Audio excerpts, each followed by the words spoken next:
Hey everyone, back to another exciting episode of Attack Productions. Today, Bancroft joins again by Trevor, and he's brought us a deck profile, as you can tell by the thumbnail. Yeah, that's the word. It's Paikuhan, which is fantastic. We haven't had a chance to have anyone come here tonight with Paikuhan, so like always, just buttons. Feel free to click up. Let's get into today's profile. Alrighty, so Paikuhan leader, surprisingly better than expected. Reading it out in the cards that are in it, I was very iffy about it. You still lose to red, just nothing you can do about it. It's just kind of the way the meta is, but against everything else, I think it actually has a shot. Especially with the way the cards you play come in have protection, you get around like a lot of yellow stuff. So on the leader, Unawakened side, when you swing, you search top 5 for an extra card with an energy cost of 1. It has to be a blue extra card. So you're going to run a lot of those, which is great. A, because all 1-cost blue extra cards are insane, and B, because you need extra cards to fuel other stuff in your deck. There's an auto for an alternate awaken. If you play against aggro stuff, you ideally want to do this alternate awaken. Or if you're playing against a super stally deck, you get to awaken on your terms. Basically, if you have 2 more energy and one of your energy gets moved to your Z energy, and you then take down to 6 life and draw 2 cards. There's a specific card that does that in the deck. Well, when we get there, we'll go over it. The other awaken is 4 less life, draw 2. On this side, auto, swing, draw a card. Other auto, if it's your turn, and when one of your energy is switched to active mode by one of your blue card skills, choose up to one of your opponent's battle cards, return it to their hand. Unfortunately, it's to hand. You can occasionally use it, but sometimes it's just not even worth doing. Activate main, scry, draw 1, place a card back on top of your deck. As with all of my deck profiles, I just start with my defensive package first. We are running 2 Zeno and 2 Vegeta as far as the super combos go. You're going to get down to 5 or 4 pretty easily, just with how aggressive the meta is right now. Now, our 1-drop extra card package. We run 2 Intersecting Fates. Scry top 2, place 1 in your hand, the other at the bottom of the deck. Dimension Magic. Hopefully everybody knows what this is. 2 Dirty Bursts. If you somehow can make it to turn 4 against Gogeta, this goes great. Not great against Sin, unfortunately, but great against Gogeta. 3 Thunder Flash. This card is insane. It's both a negate as well as activate main, tap 1, give one of your Paikuhan cards, double strike, plus 5k for the turn. And you do that from your drop area. You send it to the warp, which is fantastic. It's so good. I think these cards from set 10 are very underrated right now. I think a lot of decks can run one of with these and be perfectly fine.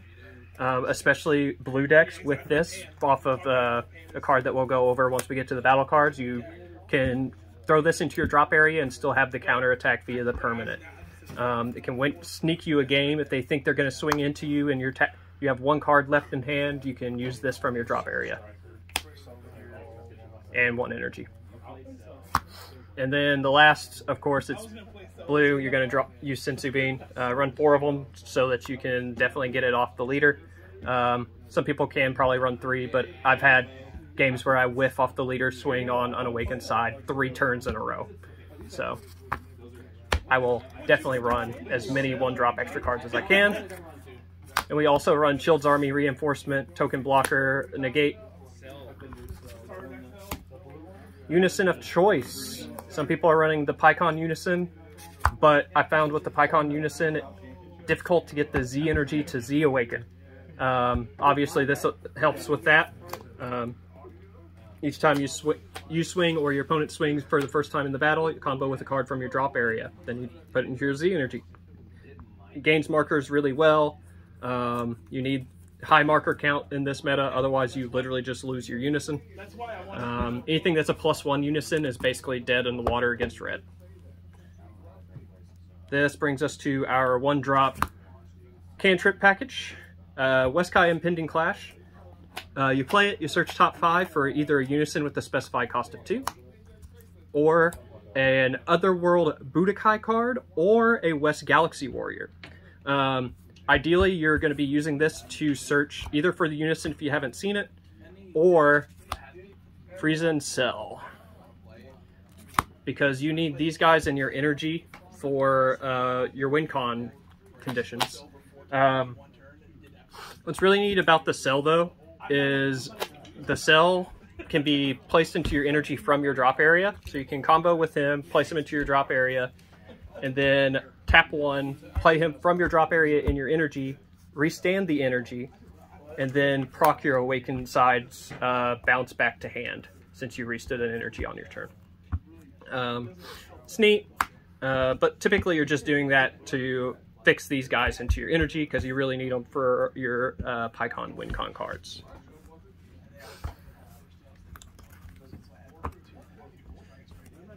And I mentioned our alternate Awaken.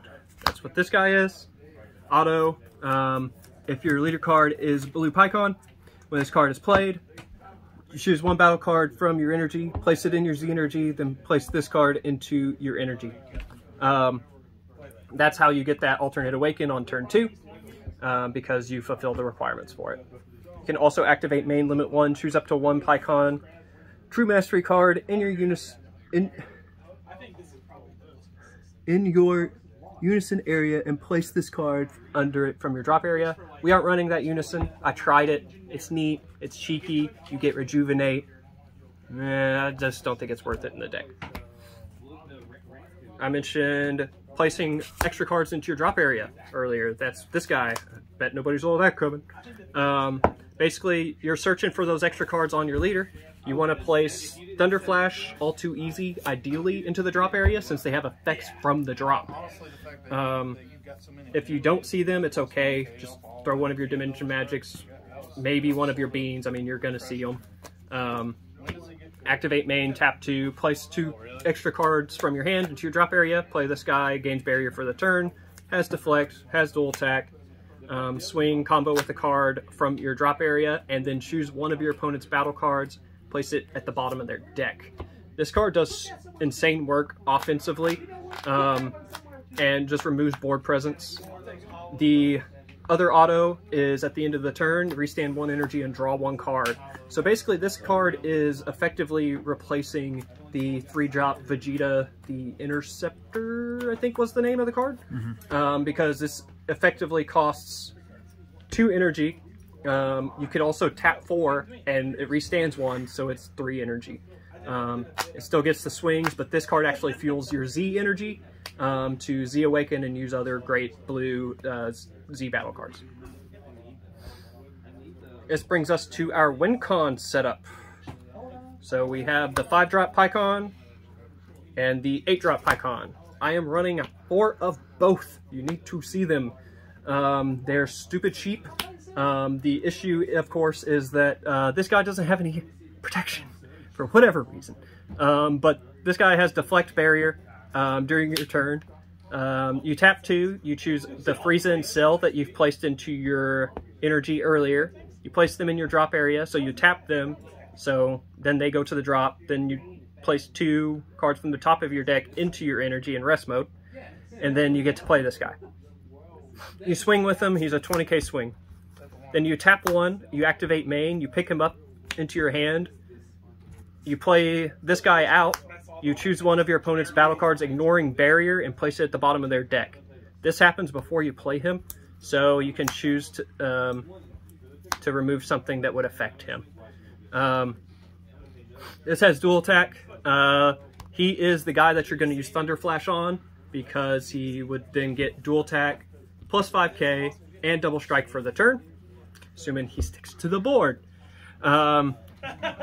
So you would swing this guy, tap 1, play this guy, remove something, swing, swing, and then you would use the Z Leader effect, which we'll go over here in a little bit, to pick him back up, play him again, swing, tap 1, go back into him, swing, swing.